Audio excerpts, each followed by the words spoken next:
Hello everyone, welcome to my channel.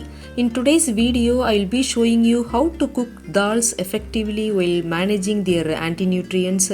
I will show you how I prepare my dals and incorporate them into various dishes. We'll focus on tur dal, which I use most often for making sambar. Tur dal, also known as arhar dal, red gram dal or pigeon dal, is a staple in my kitchen. For a recipe serving 4 people, I typically use half a cup of tur dal. Here I am using organic tur dal, which is clearly labeled as unpolished and organic. This type of dal retains its natural plant compounds, including anti-nutrients that act as a plant defense mechanisms, which are not ideal for human consumption. Soaking the dal is highly recommended. Research shows that soaking helps eliminate these anti-nutrients such as lectins, phytates, tannins, saponins, oxalates and others, which can interfere with mineral absorption in our bodies, including calcium, iron, zinc and many more. Excess consumption of these anti-nutrients over time may lead to health issues related to mineral deficiencies such as osteoporosis in the case of calcium deficiency, or anemia in the case of iron deficiency, inflammation, etc. So soaking and then cooking the dal is effective in reducing these levels, making it healthier and more nutritious. You might wonder how long to soak it. Since tur dal is relatively small, it usually takes about 1 to 2 hours to soak completely. I typically soak it for 2 hours. According to research, using different soaking solutions can further reduce the tannin content in the dal. They recommend adding 2% of either sodium bicarbonate, that is baking soda, acetic acid present in all vinegars, sodium chloride, that is regular salt, to the soaking water. This enhances the effectiveness of the soaking process.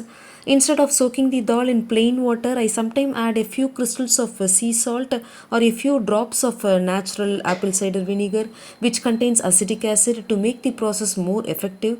If you don't have these on hand, soaking in plain water is still beneficial. You might be wondering if soaking causes any nutrient loss. Research indicates that while there is a slight reduction in nutrients, the remaining nutrients and micronutrients in the soaked dal are more easily absorbed by your body without any hindrance. It's important to note that soaking and cooking can only remove anti-nutrients to some extent, not 100%.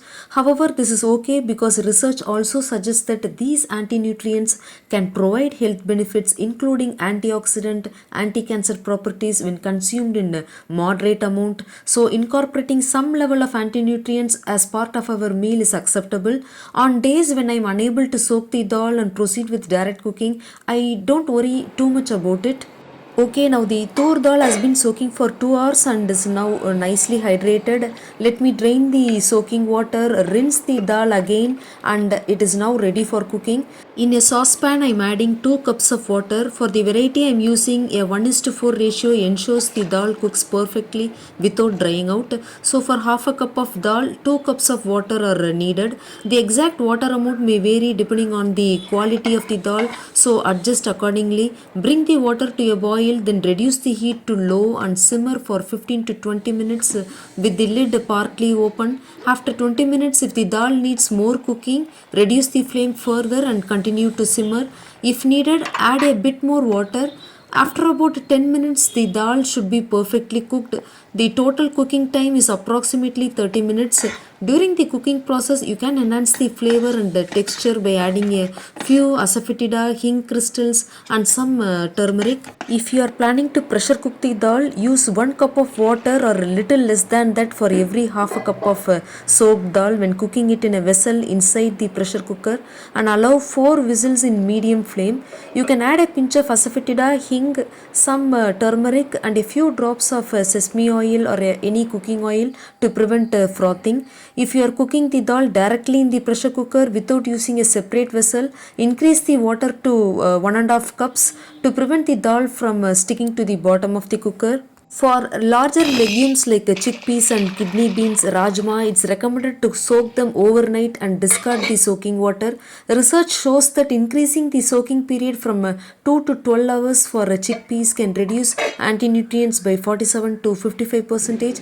I usually opt for pressure cooking them after soaking overnight to speed up the cooking process. Guys, there is another traditional variety of tur dal that's treated with mud and dried, employing ancient farming techniques. Farmers believe this method enhances the dal's taste, prolongs its shelf life, and reduces anti-nutrients through mud treatment. However, I haven't found specific research details on this process. For this variety, my typical method involves soaking for 30 minutes, draining the water, and then cooking. Due to its higher presence of stone particles, sometimes I wash and clean it to remove stones, then soak, fan dry, and store in my freezer for convenient use on busy days. I hope I have covered everything clearly. If you have any questions or suggestions, please let me know. Thank you for watching, and I will see you in my next video.